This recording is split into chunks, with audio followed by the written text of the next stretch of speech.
How are you? I think you will be fine. I am Neelam and I welcome to all of you to our study channel Kotinda Study Zone. हम अपने 7 chapter complete कर चुके हैं। आज हम अपने 8 chapter के बारे में बात करेंगे और आज का हमारा टॉपिक है इंडिया और इंडिया का क्लाइमेट, उसकी वेजिटेशन और वाइल्ड लाइफ के बारे में। आइए हम अपना टॉपिक स्टार्ट करते हैं।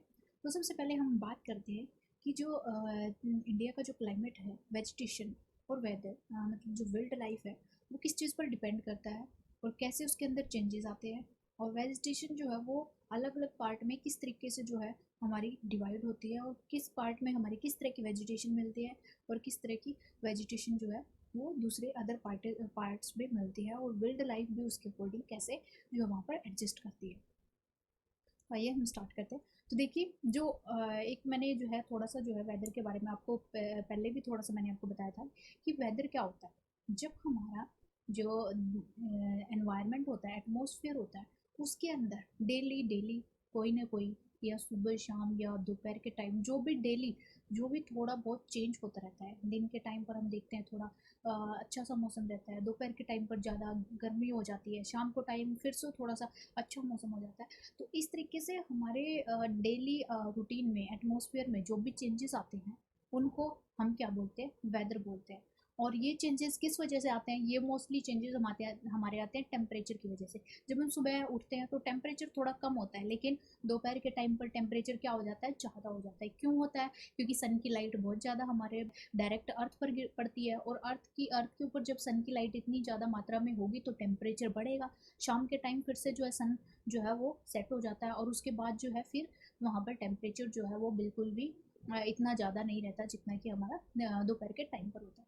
तो इस तरीके से हमारे टेम्परेचर की वजह से वेदर चेंज होता है। ऐसे ही रेनफॉल, जब रेनफॉल होती है तो आपने देखा है थोड़ा अच्छा सा मौसम हो जाता है, और तो उस वजह से भी हमारे जो है वेदर में चेंज होता है। सनसाइन की वजह से जिस दिन हमारा सन नहीं निकलता है, थोड़ा सा अच्छा जो है एनवायरनमेंट रहता है, थोड़ा अच्छा जो है आपको वेदर दिखता है। लेकिन जब आपका सन बिल्कुल तेज़ी से शाइन करता है तो उस टाइम पे आप जो है बिल्कुल हॉट फील करते हैं।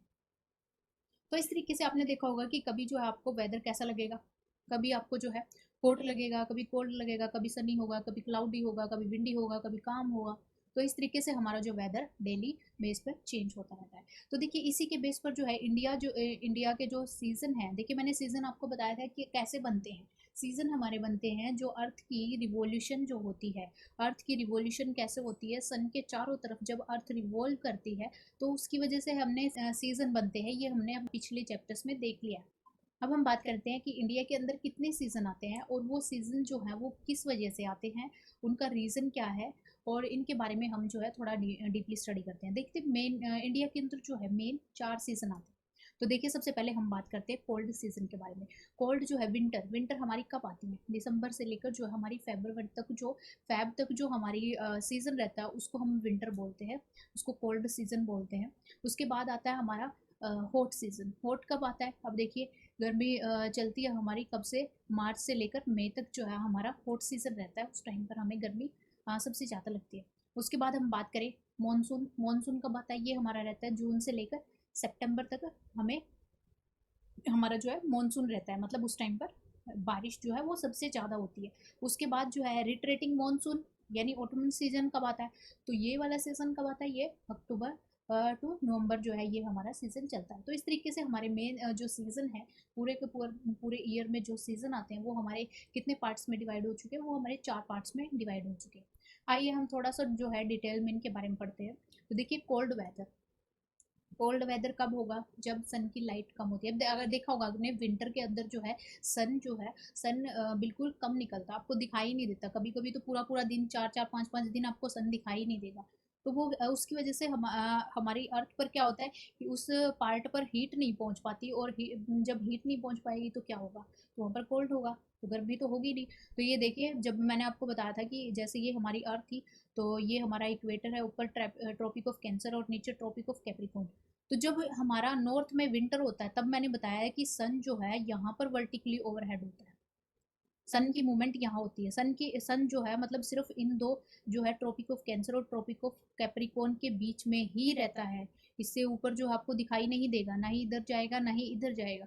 तो जब यहाँ पर नॉर्थ हेमिस्फेयर में, हमारा इंडिया यहीं पर है ना नॉर्थ हेमिस्फेयर में, तो देखिए जब हमारा इंडिया जो है वो नॉर्थ हेमिस्फेयर में है, उस टाइम पे जो मतलब हमारा इंडिया तो नॉर्थ हेमिस्फेयर में ही है, लेकिन जो सन है उस टाइम पर जब यहाँ पर कोल्ड होती है या विंटर होता है, तो उस टाइम पर वो सदर्न हेमिस्फेयर में ट्रॉपिक ऑफ कैप्रिकॉर्न पर ओवरहेड होता है, यानी सदर्न हेमिस्फेयर है वहाँ पर हमारी क्या होगी, वहाँ पर समर होगी। ये मैंने आपको जो हमारा अर्थ की जो हमारी मोशन थी, दो, रोटेशन एंड रिवोल्यूशन, उस वाले चैप्टर में मैंने आपको अच्छे से बताया था कि कैसे जो है हमारे जो सन की जो लाइट होती है वो कैसे वर्टिकली ओवरहेड करती है, कभी इस पार्ट पर और कभी इस पार्ट पर। जब इस पार्ट पर करती है तो हमारी समर होगी, तो इसको हम आगे आने वाली स्लाइड में अभी देखेंगे। तो देखिए यहाँ पर हमारे सन की जो है लाइट वो अच्छे से नहीं पहुंच पा रही है, यहाँ पर हमारे सन की लाइट अच्छे से नहीं पहुंच पा रही, तो इसका मतलब क्या होगा, यहाँ पर थोड़ा अच्छा सा मौसम रहेगा, ठंडा मौसम रहेगा, मतलब इतनी ज़्यादा हीट नहीं होगी, समर नहीं होगी। और वो हीट कहाँ पर होगी, समर कहाँ पर होगी, ये हमारे सदर्न हेमिस्फेयर में होगी। तो इस तरीके से हमारी क्या होगी, ये हमारी कोल्ड वेदर हो जाएगा। नदर्न इंडिया के अंदर हमारा जो है टेम्परेचर कम रहेगा। तो देखिए पिक्चर देख लीजिए आप कोल्ड वेदर की। उसके बाद देखिए हॉट वेदर। हॉट वेदर कब होगा, अभी पीछे बताया, ये हमारा इक्वेटर, ये हमारा ट्रॉपिक ऑफ कैंसर, जब हमारे सन की मूवमेंट जो है यहाँ पर हो जाएगी और जो है सन की रेज डायरेक्टली इधर पड़ेंगी, और तो यहाँ पर क्या हो जाएगा, यहाँ पर समर सीजन हो जाएगा और सदर्न हेमिस्फेयर में क्या हो जाएगा, विंटर हो जाएगा, यानी अपोजिट, ठीक अपोजिट हो जाएगा। जब यहाँ पर सन की किरणें जो है बिल्कुल ज़्यादा पड़ेंगी तो टेम्परेचर क्या होगा, टेम्परेचर बढ़ जाएगा, टेम्परेचर हमारा बढ़ जाएगा। और जो है यहाँ पर हॉट एंड ड्राई विंड्स भी चलनी शुरू हो जाती है, जिनको लू बोलते हैं। डायरेक्टली जो है सन की रेज इस पर पड़ती हैं, और यहाँ पर जो विंड चलती हैं बिल्कुल गरम गरम जो पवनें चलती हैं, जो नॉर्थ इंडिया के अंदर चलती हैं, तो उनको क्या बोलते हैं, हम लू बोलते हैं। ये देखिए यहाँ पर जो है टेम्परेचर का डिस्ट्रीब्यूशन दिखाया गया है कि किस तरीके से ये वाला जो एरिया, देखिए सबसे रेड वाले एरिया में सबसे ज़्यादा हीट है। तो ये वाला एरिया देखिए, ये डेजर्ट वाला है, रेगिस्तान वाला एरिया। उसके बाद ये इस तरीके से जैसे जैसे इधर जाते जाते हैं, यहाँ पर जो है टेम्परेचर कम होता जाता है। अब आप सोच रहे होंगे ये पानी के साथ जो एरिया है, यहाँ पर इतना कम टेम्परेचर क्यों होता है। देखिए यहाँ पर जो है सी का मॉडरेट इफेक्ट हो जाता है, क्योंकि सी जो है इतना ज़्यादा गर्म नहीं होता जितनी कि हमारी अर्थ गर्म हो जाती है।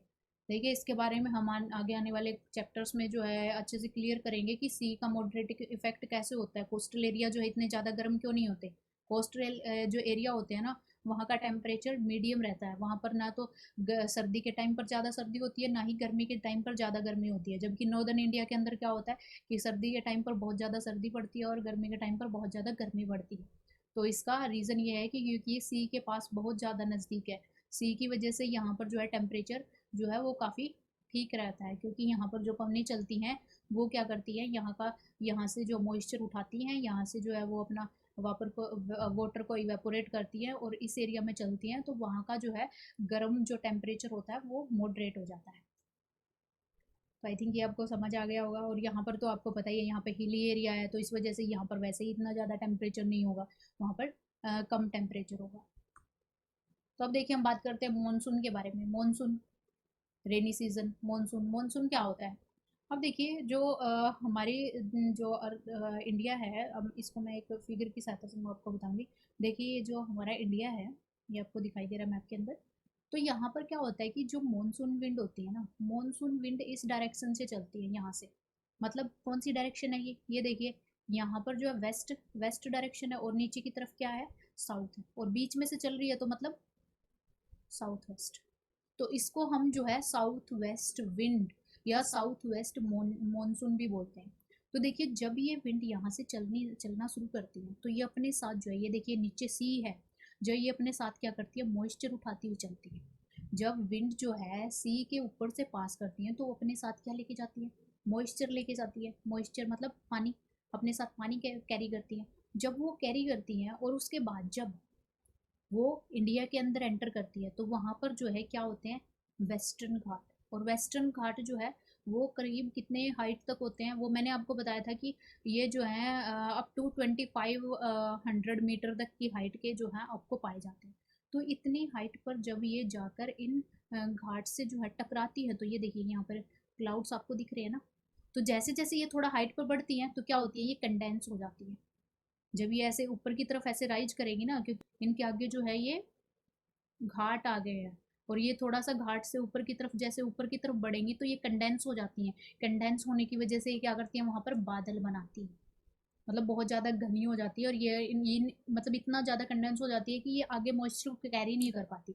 ये इससे ज़्यादा आगे जो है मॉइस्चर कैरी नहीं कर पाएंगी, और जब मॉइस्चर कैरी नहीं कर पाएंगे तो क्या होंगे, वहाँ कंडेंस होने के बाद ये क्लाउड्स बना देती है, और जब क्लाउड्स बन जाते हैं तो वहीं पर जो है प्रेसिपिटेशन हो जाती है। प्रेसिपिटेशन मतलब बारिश। तो वहीं पर ये क्या कर देती है, बारिश कर देती है। यानी इससे ज़्यादा आगे तक ये मॉइस्चर कैरी नहीं कर पाती हैं। जैसे जैसे ऊपर जाती हैं, ऊपर जाती हैं तो टेम्परेचर कम होता जाता है, और उसकी वजह से कंडेंस होकर वहाँ पर क्या बना देती हैं, वहाँ पर जो हमारे क्लाउड्स हैं उनकी फॉर्मेशन कर देती हैं, और क्लाउड्स बनते ही वहाँ पर फिर जो है बारिश हो जाती है। तो इस तरीके से देखिए, मैंने आपको बताया कि ये साउथ वेस्ट डायरेक्शन से चलना शुरू कर देती हैं। जिस डायरेक्शन से विंड चलती है ना, जिस भी डायरेक्शन से विंड चलेगी, उस विंड को उसी का नाम दिया जाएगा। अगर ईस्ट की तरफ से विंड चल रही है, ईस्ट डायरेक्शन की तरफ से कोई विंड चल रही है, मान लिया इधर डायरेक्शन से कोई विंड चल रही है, तो इसको ईस्टर्ली बोला जाएगा। क्या बोला जाएगा, ईस्टर्ली। मतलब ये जो है कहाँ से चल रही है, हमारी ईस्ट डायरेक्शन से। अगर वेस्ट की तरफ से चल रही है तो इसको वेस्टर्लीज बोला जाएगा। ओके, ऐसे ही साउथ वेस्ट से चलिए तो साउथ वेस्ट बोला जाएगा। जिस डायरेक्शन से विंड आ रही है, विंड को हमेशा उसी डायरेक्शन से डिनोट किया जाता है। इस चीज़ को जो है, आप मेन पॉइंट है, इस चीज़ को ध्यान रखिए कि जिस डायरेक्शन से विंड चलती है, अब ये जो है इस डायरेक्शन से विंड चल रही थी, इसलिए हमने इनको क्या बोल दिया, इस डायरेक्शन से विंड चल रही थी इसलिए हमने इनको क्या बोला, साउथ वेस्ट मॉनसून बोला। और ये जो है, ये जो विंड होती हैं, साउथ वेस्ट विंड होती हैं, वो इंडिया के अंदर रेन लेके आती हैं, बारिश लेके आती हैं इंडिया के अंदर। तो इस वजह से यहाँ पर जो है क्या होती है, रेन होती है। मतलब मानसून सीजन क्रिएट हो जाता है। मानसून सीजन, उसी के नाम पर हमने जो है इसका नाम मानसून यानी साउथ वेस्ट मानसून रख दिया है, क्योंकि ये साउथ वेस्ट विंड के द्वारा जो है इंडिया के अंदर लाया गया एक सीजन है, जो 3 to 4 मंथ्स तक के अराउंड जो है चलता है। सबसे पहले मानसून जो है हमारा इस एरिया के अंदर आता है, ये देखिए। सबसे पहले हमारा इस एरिया के अंदर, केरला के अंदर जो है सबसे पहले बारिश होती है, देखिए 1 जून यहाँ पर जो है सबसे पहले होती है। उसके बाद 5 जून, फिर 10 जून, फिर 15। और इस तरीके से देखिए, नॉर्थ इंडिया तक पहुँचते पहुँचते, यहाँ पर हरियाणा और पंजाब तक पहुँचते पहुँचते ये 1 जुलाई, 15 जुलाई, इतना जो है टाइम लग जाता है। लेकिन इंडिया के सदर्न पार्ट में जो है मानसून जल्दी ही आ जाता है। ये 1 जून को ही यहाँ पर जो है अपनी दस्तक दे देता है।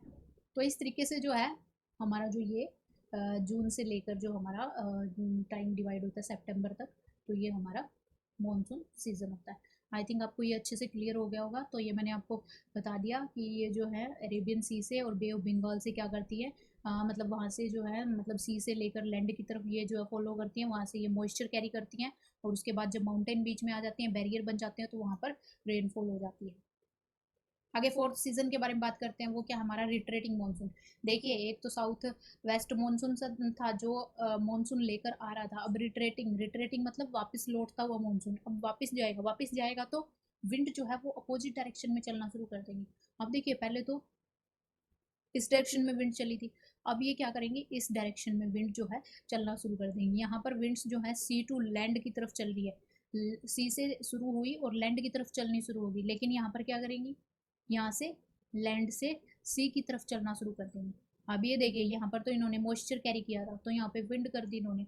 लेकिन क्या यहाँ पर मॉइस्चर होगा, लैंड से इतना मॉइस्चर ले पाएंगी, नहीं। लैंड के पास जो, लैंड से जो है इतना मॉइस्चर ये कैरी नहीं कर सकती, और ये सी के अंदर एंटर करती है। तो यहाँ पर जो है इतनी ज़्यादा बारिश या इतना ज़्यादा मतलब रेनफॉल नहीं होगा। लेकिन रेनफॉल एक जगह पर होगा। वो क्यों होगा, वो होगा तमिलनाडु और आंध्र प्रदेश की जो कोस्ट होती है, कोस्टल एरिया होते हैं, वहाँ पर होगा। ऐसा क्यों होगा, देखिए फिगर की सहायता से देखिए। ये देखिए, जब हमने आते हुए मानसून की बात की थी तो इस तरीके से जो हमारी विंड्स चल रही थी, लेकिन अब वापस लौटता हुआ है तो देखिए विंड्स ऐसे चल रही है। ये देखिए, अब देखिए लैंड से जो है सी की तरफ चल रही है, तो इनके अंदर कोई मॉइस्चर नहीं है। लेकिन ये वाली जो रेज, ये वाली देखिए, ये वाली विंड जो है यहाँ पर क्या करती है, ये देखिए, ये सी के ऊपर आ चुकी हैं। अब सी के ऊपर आ चुके हैं तो ये क्या करेंगी, अपने साथ मॉइस्चर कैरी करेंगे, और मॉइस्चर कैरी करते हुए जब ये आगे बढ़ेंगी तो ये देखिए, ये हमारी तमिलनाडु की कोस्ट है, और ये हमारा जो है आंध्र प्रदेश की कोस्ट है। तो यहाँ पर क्या करती हैं, ये रेनफॉल करती हैं। मतलब इस टाइम पर जो हमारा वापस लौटता हुआ मानसून है, अक्टूबर से लेकर नवंबर तक, वो उस वाले टाइम पर ये यहाँ पर क्या करती है, रेनफॉल करती है, सिर्फ इस वाले एरिया में। तो इस चीज़ का ध्यान रखिए कि जब ये वाली जब पवनें चलती हैं तो यहाँ पर जो इतना ज़्यादा बारिश नहीं करती हैं, लेकिन जब ये वापस लौटता हुआ मानसून है, वो तमिलनाडु और आंध्र प्रदेश के अंदर जो है वो काफ़ी ज़्यादा बारिश लेकर आती है। अब हमने पढ़ लिया अपने जो है जितने भी सीजन है उनके बारे में पढ़ा, वेदर के बारे में पढ़ा। अब जानते हैं हम क्लाइमेट क्या होता है। देखिए, वेदर मैंने बताया कि जब डेली डेली बेस पर कोई चेंज होता है तो उसको वेदर बोलते हैं। एटमॉस्फेयर के अंदर जो डेली बेस पर चेंज होता है उसको वेदर बोलते हैं। क्लाइमेट क्या होता है? क्लाइमेट ये होता है कि जब बहुत लंबे टाइम तक यानी कई सालों तक आप एक ही तरह का जो वेदर है, एक ही तरह की वेदर कंडीशन अगर आप देखें, देखिए इंडिया के अंदर एक ही तरह की वेदर कंडीशन आपको दिखाई देंगे। आपको अच्छे से पता है कि कितने सालों से, पता नहीं कितने ही हजारों सालों से जो है इंडिया के अंदर जो साउथ वेस्ट मॉनसून है, जो साउथ वेस्ट विंड्स हैं, वो इंडिया के अंदर रेन लेके आती हैं। वो इंडिया के अंदर क्या लेके आती हैं? रेन लेके आती हैं। और उसकी वजह से इंडिया के अंदर जो है वहाँ का पूरा क्लाइमेट जो है, वेदर जो है वो चेंज हो जाता है। तो इंडिया का जो क्लाइमेट है वो कैसा हो जाएगा? वो मानसून टाइप हो जाएगा। तो इंडिया के जो क्लाइमेट को क्या बोलते हैं हम? मानसून टाइप बोलते हैं। क्यों? क्योंकि ये काफ़ी सालों से लगातार चल रहा है। ये नहीं है कि हर साल चेंज हो जाता है, हर टाइम चेंज होता है, नहीं। ये हर टाइम चलता है। बस ये फ़र्क होता है कि कभी जो है मानसून ज़्यादा आ जाता है जिसकी वजह से फ्लड्स हो जाते हैं। कई बार जो है मानसून थोड़ा कम होता है, तो उसके उसके भी रीज़न हम आगे आने वाले जो हमारी क्लासेस है उसके अंदर पढ़ेंगे। लेकिन कभी कभी कम हो जाता है, उसकी वजह से ड्रोट्स आ जाते हैं, सूखे पड़ जाते हैं। ओके। तो आई थिंक ये आपको समझ आ गया होगा कि क्लाइमेट होता है क्या। जब हम छोटे के टाइम की बात करें कि जब हम डेली बेस पे जो चेंजेस हो रहे हैं, आवर के बेस पे, मतलब घंटे घंटे के बेस पे जो चेंज होते हैं वो वेदर होता है। लेकिन क्लाइमेट क्या होता है? जब लगातार कई सालों तक एक जैसा ही वेदर जो है वो आपको देखने को मिलता है, तो वो क्या कहलाता है? हमारा क्लाइमेट कहलाता है। तो देखिए, ये इंडिया के क्लाइमेट के बारे में बताया गया है। ये देखिए, ये वाला रीजन जो है यहाँ पर जो है काफ़ी सारे डेजर्ट होते हैं और यहाँ पर ज़्यादा जो है हमारी रेनफॉल भी नहीं होता है। तो ये वाले एरियाज क्या होंगे हमारे? काफ़ी ज़्यादा हॉट और ड्राई होंगे। तो ये वाला काफ़ी हॉट और ड्राई टाइप का क्लाइमेट है। उसके बाद यहाँ थोड़ा वार्म और ह्यूमिड हो जाता है, थोड़ा सा मिला जुला सा। उसके बाद ये वाला थोड़ा सा कंपोजिट हो जाता है, मॉडरेट हो जाता है। मॉडरेट, ये मॉडरेट क्यों होगा? क्योंकि यहाँ पर सी का इफेक्ट हो जाता है। और ये देखिए, ये कोल्ड होगा क्योंकि हिली एरिया है, तो यहाँ पर ऑब्वियस है ये वाला एरिया काफ़ी कोल्ड होगा। तो देखिए, मॉनसून, मॉनसून शब्द जो है वो हमारा वर्ड जो है वो अरेबिक वर्ड से लिया गया है, मौसम, जिसका अर्थ होता है सीजन। तो मॉनसून भी हमारे इंडिया में क्या है? एक सीजन है। इंडिया की पोजीशन जो वो ट्रॉपिकल रीजन में लाई करती है। अब ट्रॉपिकल क्या होता है? देखिए, ट्रॉपिकल भी मैंने आपको बताया था कि जो हमारा, ये देखिए इक्वेटर है, ये ट्रॉपिक ऑफ कैंसर है जो 23.5 डिग्री है। ये ट्रॉपिक ऑफ कैप्रिकॉर्न है 23.5 डिग्री। ये नॉर्थ में है, साउथ में। तो ये वाला जो एरिया है जहाँ पर सन की लाइट सबसे ज़्यादा पड़ती है, ये ट्रॉपिकल एरिया कहलाता है। मतलब टोरिड जोन, जिसको हमने बोला था, टोरिड जोन बोला था ना हमने, 3 जोन में डिवाइड किया था। ये हमारा टेम्परेट जोन था। ये दोनों टेम्परेट जोन था जहाँ पर सन की लाइट थोड़ा कम पहुँच पाती थी। ये हमारा फ्रीज्ड जोन था, यानी यहाँ पर जो है सन की रेज है वो बहुत कम पहुँच पाती है और यहाँ पर हमेशा जो है बर्फ से कवर रहता है। तो ये वाला जो एरिया है हमारा वो ट्रॉपिकल जोन में आता है। तो इंडिया की पोजीशन जो है इसी ट्रॉपिकल जोन में लाई करती है। तो इंडिया के अंदर ऑब्वियस है कि सन की हीट जो है वो ज़्यादा होगी। तो रेन जो है वो किसकी वजह से आती है? जो मॉनसून विंड होती है उसकी वजह से आती है। और मोस्टली जो इंडिया की जो एग्रीकल्चर है वो रेन्स के ऊपर ही डिपेंड करती है। ये देखिए, किस तरीके से मॉनसून जो है वो इंडिया के अंदर आती है। ये आपको दिखाया गया फिगर की सहायता से। ये देखिए, इंडिया के अंदर जो 1 जून से एंटर करती है। उसके बाद देखिए 5 जून, 10th, 15, यहाँ पे 1 जुलाई और 15 जुलाई, इस तरीके से पंजाब और हरियाणा के अंदर ये 1 जुलाई तक जो है आ जाती है। बाकी के एरिया के अंदर भी आप देख लीजिए किस तरीके से ये यहाँ पर एंटर करती है। अब देखिए कि जो हमारा क्लाइमेट है वो किस किन चीज़ों से इफेक्ट होता है, कैसे मतलब हमारा क्लाइमेट जो है वो चेंज होता है।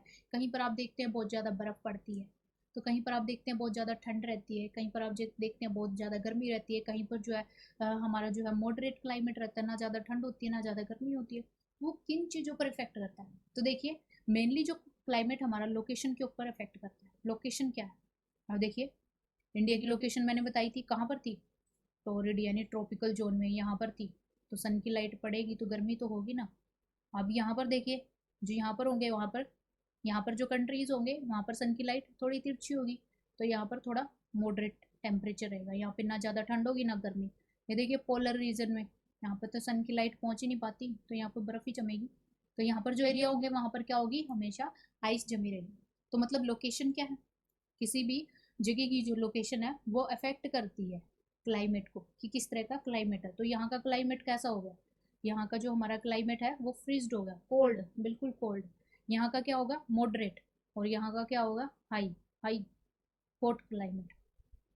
ओके, अब देखिए एल्टीट्यूड।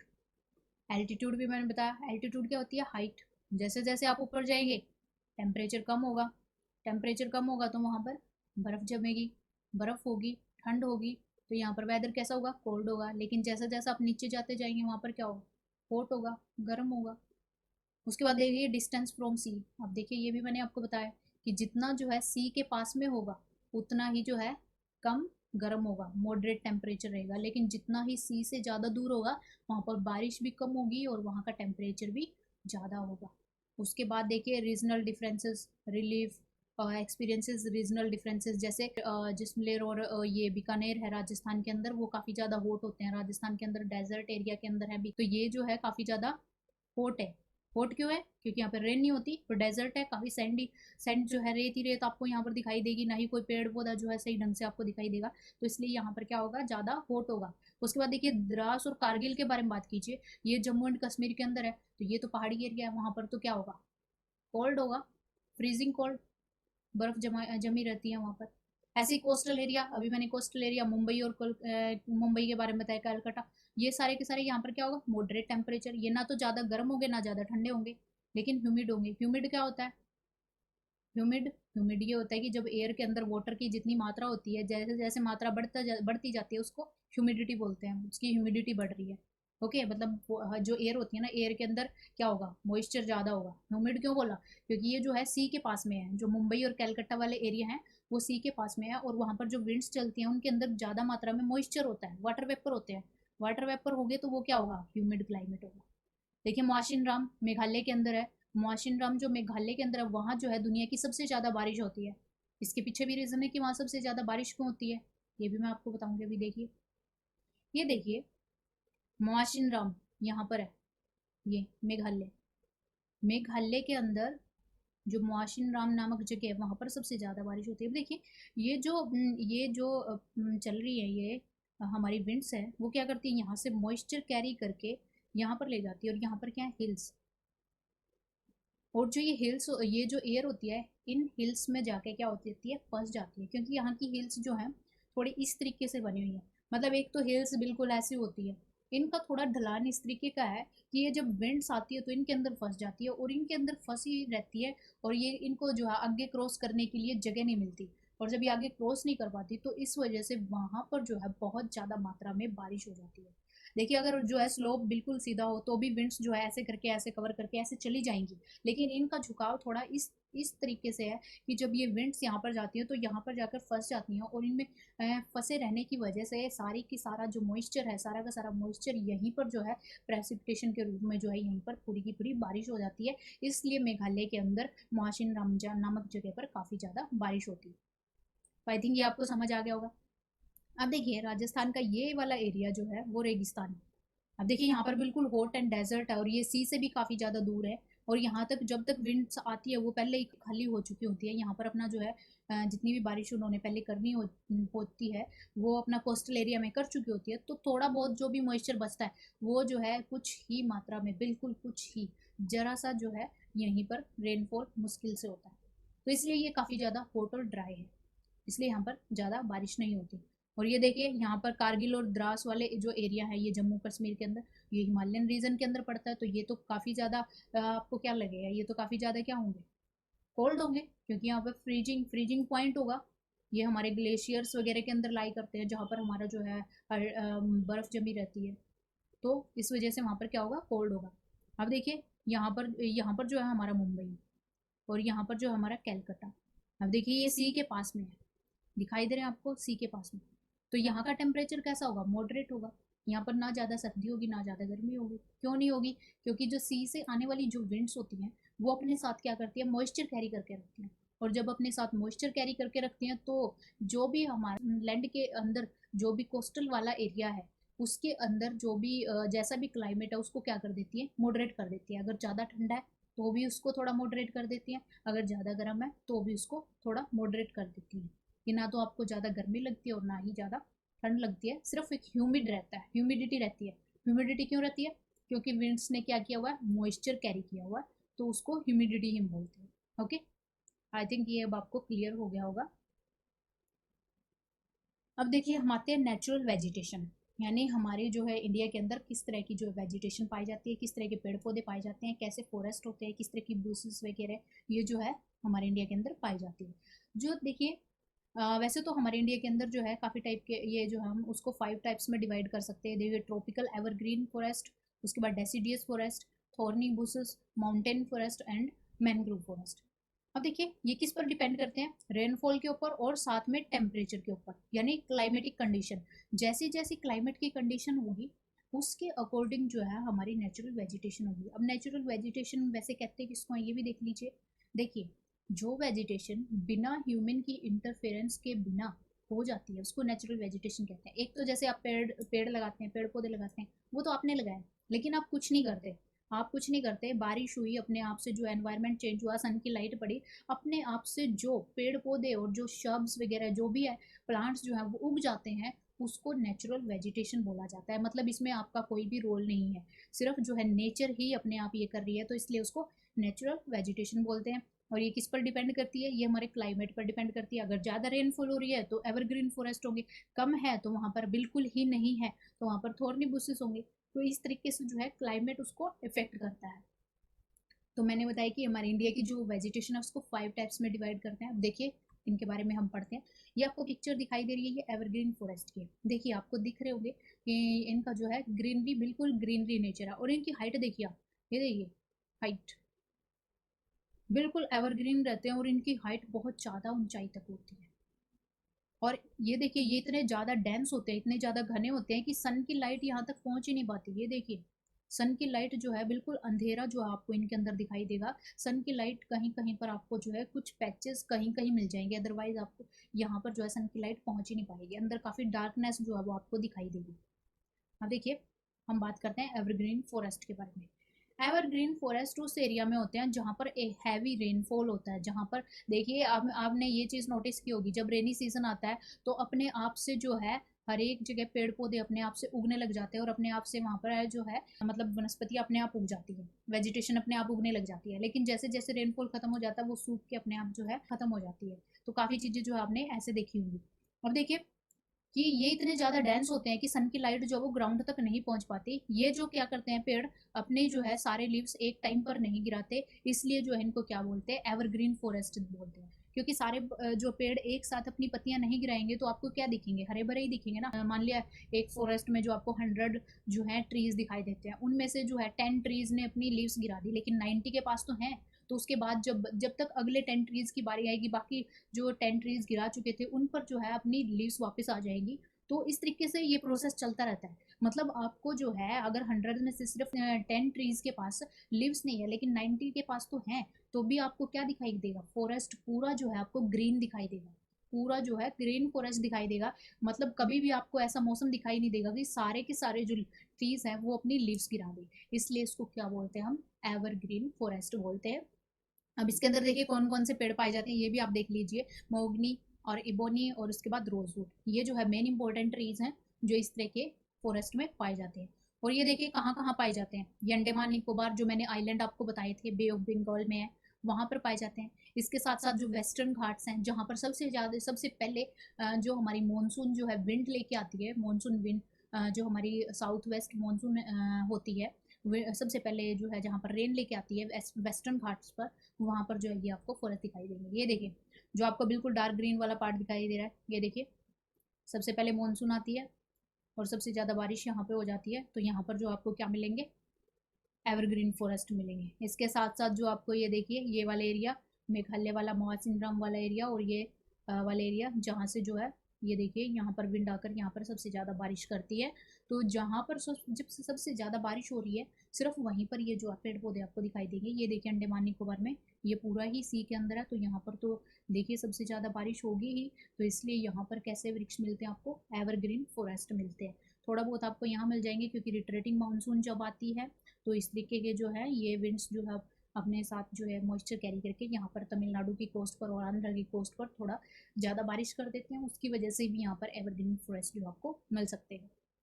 अब आते हैं हम डेसिडियस फॉरेस्ट पर।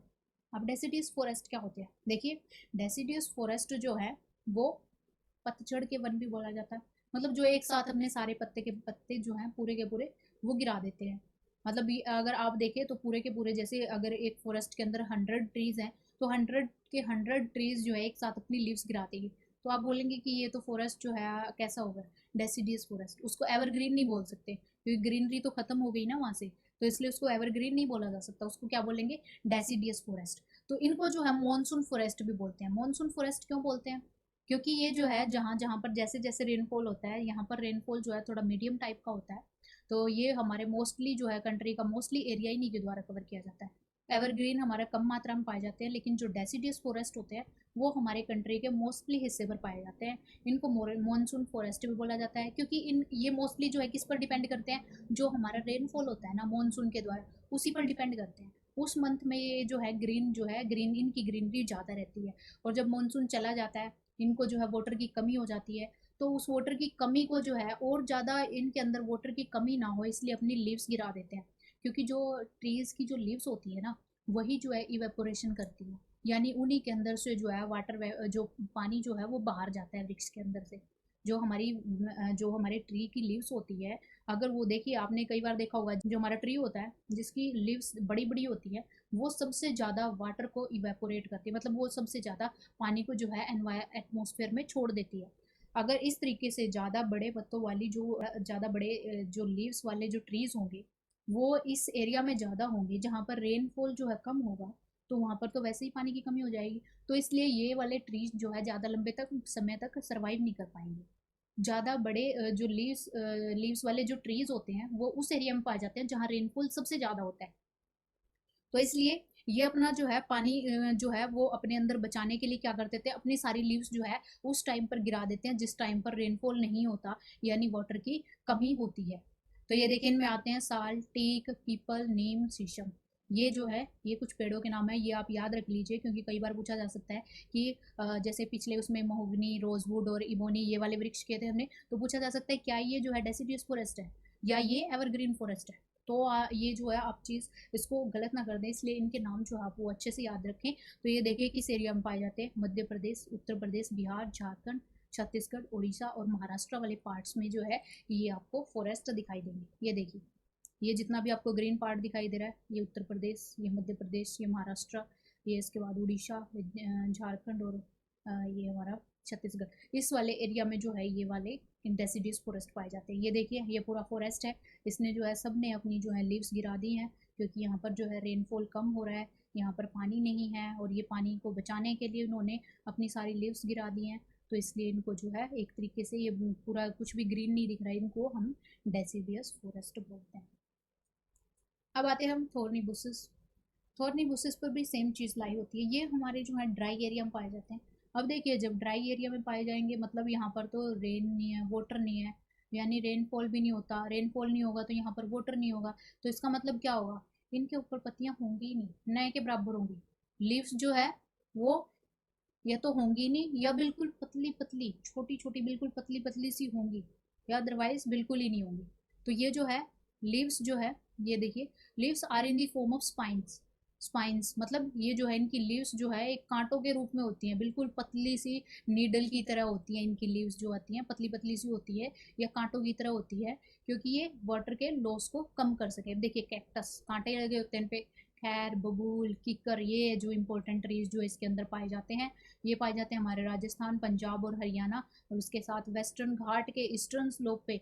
अभी आप ये भी सोच रहे होंगे कि वेस्टर्न घाट पे तो मैडम ने एवरग्रीन फॉरेस्ट बताया था, लेकिन अब ये जो है बोल रहे हैं कि ईस्टर्न स्लोप पे, इसका रीज़न भी मैं आपको बताऊंगी देखिए।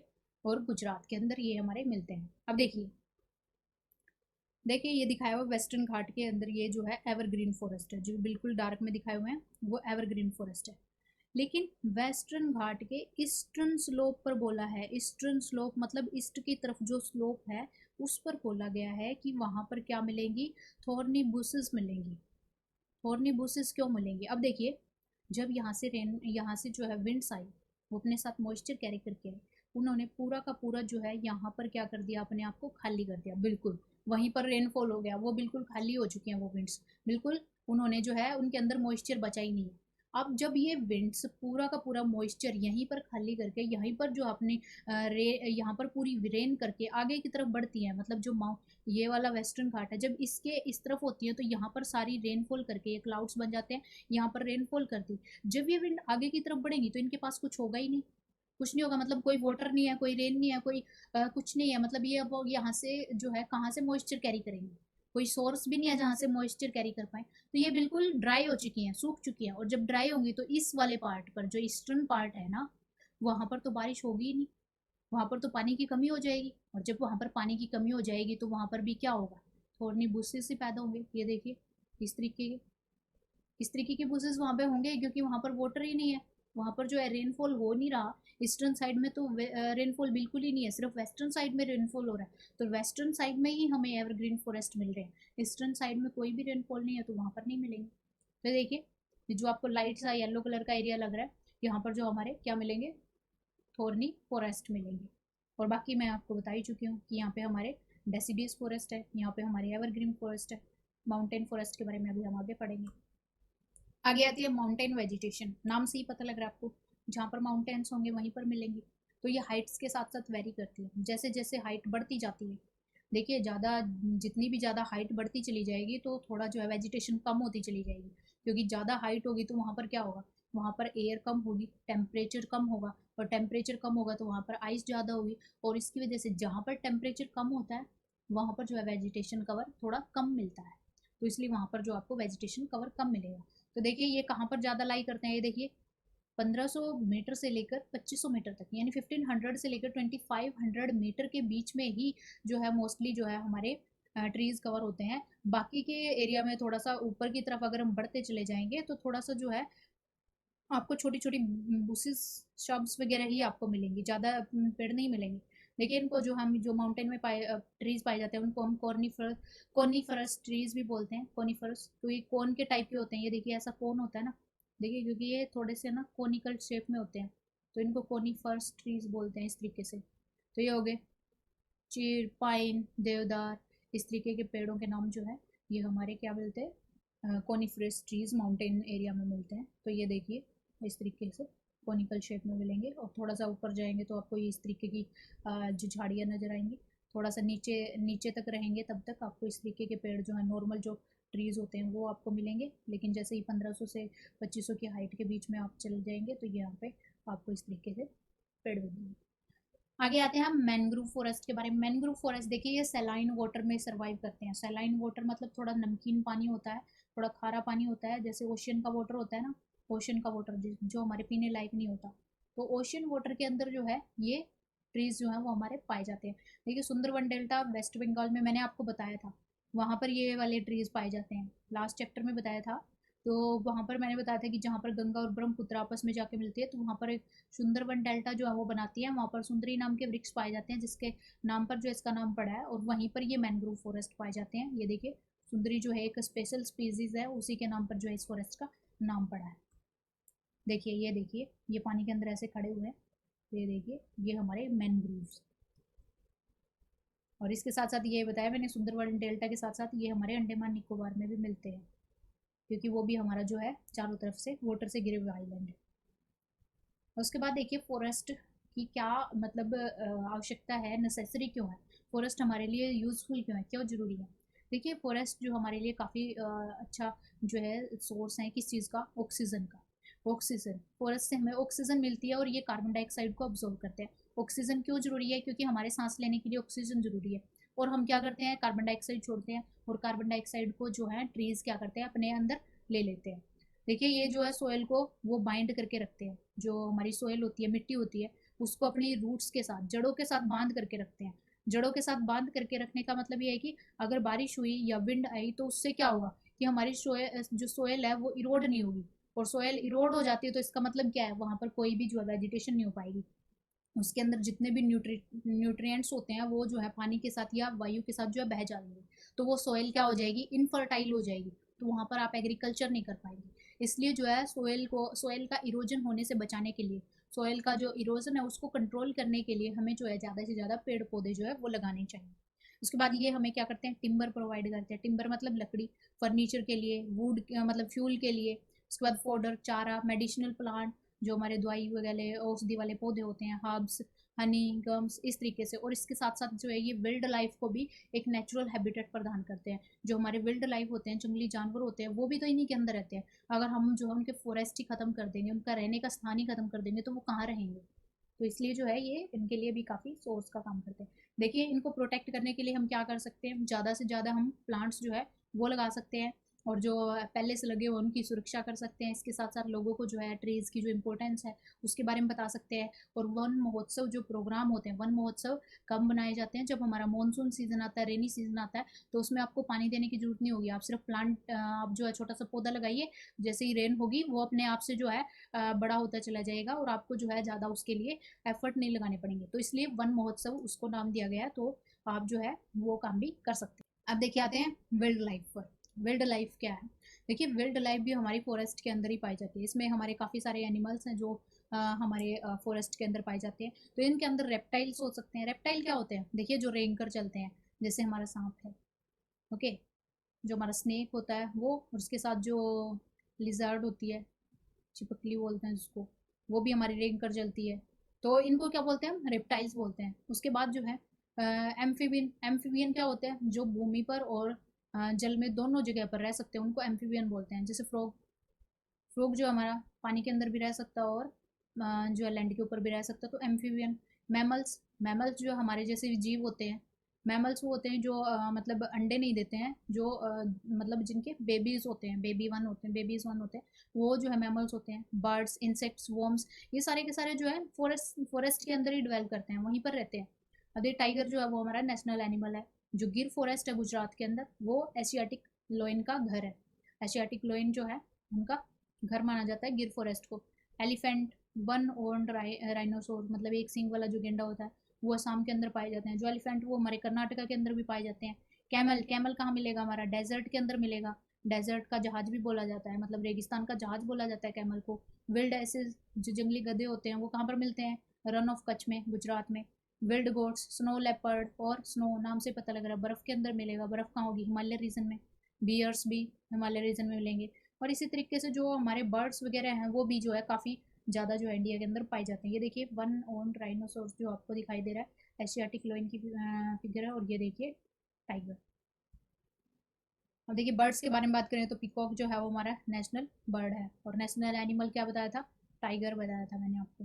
देखिए दूसरे बर्ड्स भी यहाँ पर मिलते हैं, पैरट्स, पिजन, मैना, गीज, बुलबुल, डक्स, इस तरीके से। और इनको प्रोटेक्ट करने के लिए हमने क्या बनाए हैं?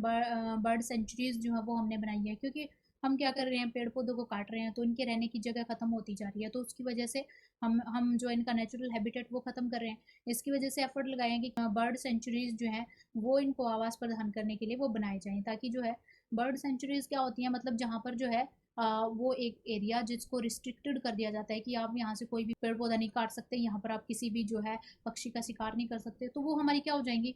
वो बर्ड सेंचुरीज हो जाएंगी। मतलब वहाँ पर जो है प्रोहिबिट कर दिया जाता है, रिस्ट्रिक्शन लगा दी जाती है कि कोई यहाँ पर जो है एंटर नहीं कर पाएगा।